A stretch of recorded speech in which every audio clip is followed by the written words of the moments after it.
তিতির, এই যে ওরা এসছে। না না, কোত্থেকে আসবে? তিতির তো মোহরকে আনতে গেল ডলির বাড়িতে। আমি বুঝতে পারছি না, 4টে বেজে গেল, এখনো কেন ওরা আসছে না? এত কিসের সাজগোজ? কতক্ষণ লাগে সাজ করতে? আরে বাবা, আসবে আসবে, অত অস্থির হচ্ছিস কেন বলতে? এই তো আনতে গেল। তুমি বুঝতে পারছো না? আমি ঠিকই বুঝতে পারছি। আরে ওরা ওরা ঠিক 5টার মধ্যে এসে পড়বেন। ওনারা এসে যাওয়ার পরেও যদি মেয়ে না আসে, এদের কোনো কিছুর মাপ নেই মা, সাজগোজের ঘটা চলতেই থাকবে। না, আমি অবাক হয়ে যাচ্ছি যে তিতিরটা কেন তাড়াতাড়ি নিয়ে আসছে না ওকে। কতক্ষণ লাগে সাজ করতে? আসবে আসবে আসবে। আমি না রান্নাঘরে যাই, ওই এরপরে ওরা এসে গেলে আমি শেষ করে উঠতে পারবো না। আমি ঠিক বরং ঠিক একটু ঠিক। মা, আমি ওই প্লেটগুলো একটু বের করে হ্যাঁ। গুছোতে থাকি। হ্যাঁ। ওরা আসলে তারপরে বাকিটা। হ্যাঁ। তুমি না এখন আমাকে আর ডেকো না। একদম দেখো না, একদম রাখবি না। এই দাঁড়াও, দাঁড়াও, দাঁড়াও, আবার দাঁড়াও, দাঁড়া দাঁড়া বলে। ওই রান্নাঘরে যাবার আগে তুমি তিতিরকে ফোন করে একটু তাড়া দাও তো, যাও। আর পারছে না, আর অশান্তি সহ্য করতে পারছি না। ঠাকুর, 4টে বেজে গেল, 5টায় ওদের আসার কথা। এখন আমি কি করব? এই জন্য আমি বলি যে এই মেয়েকে যত তাড়াতাড়ি সম্ভব বিদায় করে দেওয়া উচিত। এই মেয়ে আমাকে একেবারে জ্বালিয়ে পুড়িয়ে শেষ করে দেয়। উফ, আচ্ছা একটু এগিয়ে দেখি। আবার কোথায় এগোবি? হ্যাঁ, কোথায় এগোবি? দেখি। এখানে সুস্থির হয়ে বস। তুই এগোলে কি চলে আসবে ও? তুমি বুঝতে পারছো না মা, আমার কি টেনশন হচ্ছে, তুমি বুঝতে পারছো না? আর টেনশন যাকে, আরে আমি তো বুঝতে পারছি কিসের টেনশন হচ্ছে তো। ও বৌমা, কোথায় গেলে কি হবে?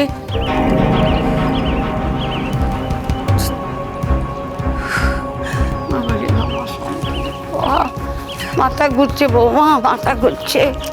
ও, আর কত মিথ্যে কথা বলবো?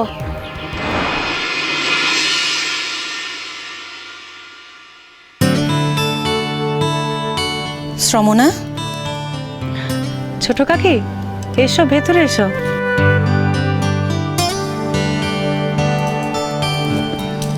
কাল রাতে তোমার খুব মন খারাপ হয়েছিল তাই না? তাই তো কিচ্ছু না খেয়ে তুমি শুয়ে পড়লে। আচ্ছা, একটা রাত না খেলে কি হবে বলো? আজ থেকে তো খেতেই হচ্ছে। আমাদের মতো মেয়েদের রাগ না বড় জোর এক আধ বেলা। চিরদিন না খেয়ে কাটাবো, সে উপায় কি আছে? দাও। সত্যি বাবা, এদের সবেতে বাড়াবাড়ি।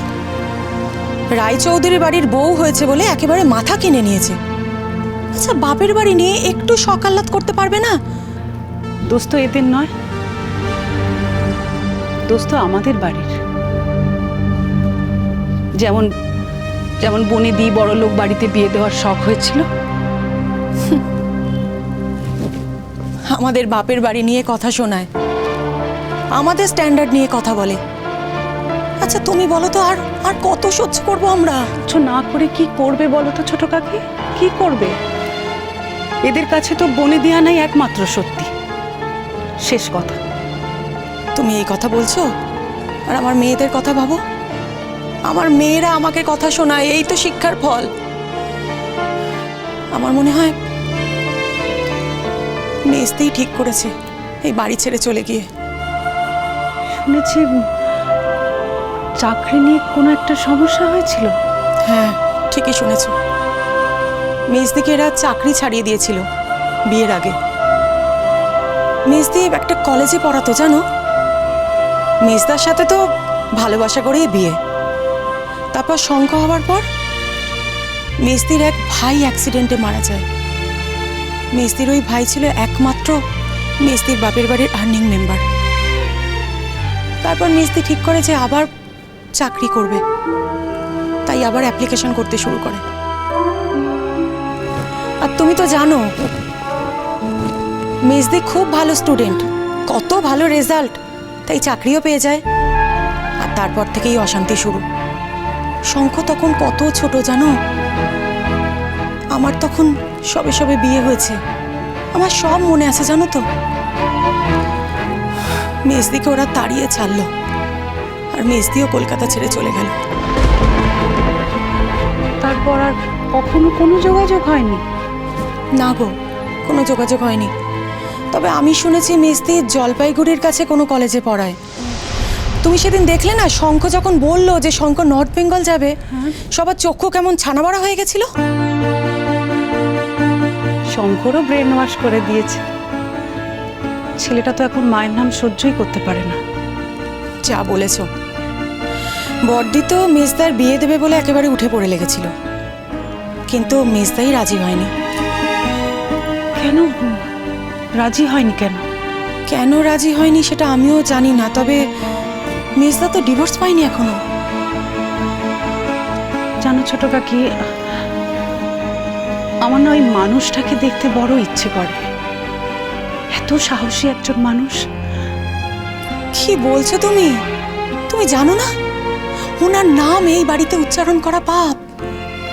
জানি, তবু আচ্ছা, ইচ্ছের আর কি দোষ বলো তো? ইচ্ছে তো করতেই পারে। সেই তো। এদিকে আমি শুনলাম শ্রেষ্ঠা আর শঙ্খ, ওদের বিয়েটাও ঘেটে যাওয়ার মুখে। হ্যাঁ, আমিও তো তাই শুনলাম।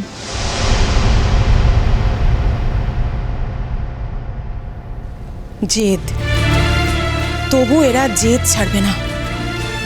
না দেখো, শ্রেষ্ঠা যদি কথা দিয়ে থাকে, ও যদি মেনে নিয়ে থাকে সবকিছু, তাহলে এখন বিয়ে ঠিক হয়ে যাওয়ার পর চলে যাওয়াটা তো কথার খেলা। সেটাই তো আমি বুঝতে পারছি না। কিন্তু তুমি দেখো, ও বাইরে যাবেই। তাতে যদি বিয়েটা ভেঙে যায়, তাও ও বাইরে যাবে।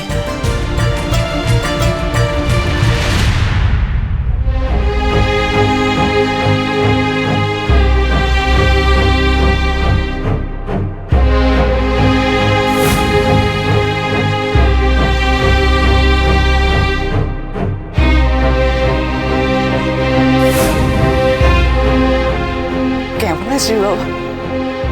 কেমন আছিস? ভালো আছিস? শঙ্খ, ক্লাসে কই? শঙ্খ, প্লিজ পথটা ছাড়ুন, যেতে দিন।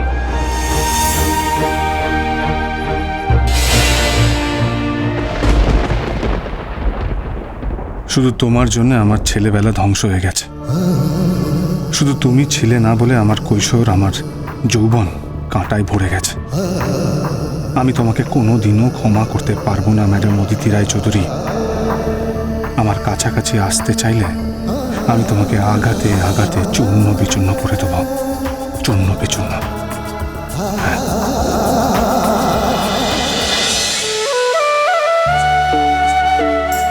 কিরে, যাবার সময় এত হই হই করলি, আর আজ আমাদের কলেজ জিতলো, ফেরার সময় সব চুপচাপ। কি টায়ার্ড লাগছে সবার? কি মোহর, টায়ার্ড লাগছে?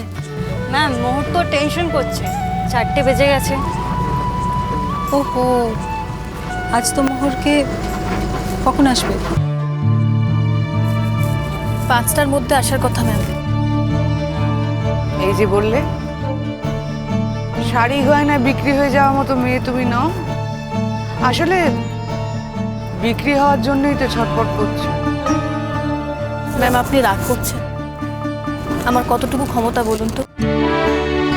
আমার রাগী বাবাকে সামাল দেওয়া, মাকে বুঝ মানানো, একেতে আমি বাড়িতে না বলে এসেছি ম্যাম, তার মধ্যে 4টে বাজে। লড়াই যখন করতে পারবেই না, তখন লড়াইয়ের কথা ভাবছো কেন? শুধু শুধু টানা ঝাপটাচ্ছ। বাবাকে বলছেন মেনে নাও। মেয়েদের যে কিছু হয় না, এর জন্য কিন্তু মেয়েরাই দায়ী জানো। তুমি যদি বুঝেই থাকো মোহর তোমার উপর একটা অন্যায় হচ্ছে, তুমি কেন রুখে দাঁড়াবে না? আজকে যারা আসছেন তাদের থেকে কোন অংশে কম ইম্পর্টেন্ট তোমার আজকের পাওয়া এই প্রাইজটা? নিজেকে নিজে দাম দিতে শেখো। নিজেকে নিজে দাম না দিলে কেউ দাম দেবে না, বুঝেছো? কি হলো, বাস থেমে গেল কেন? দিদি, মনে হচ্ছে ব্রেকডাউন হয়েছে।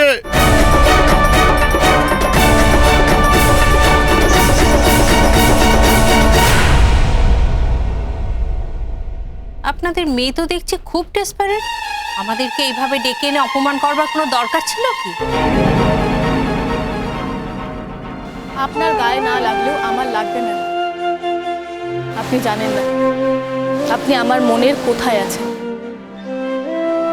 আপনি আমার আইডল ম্যাম, আমি আপনার মতোই হতে চাই।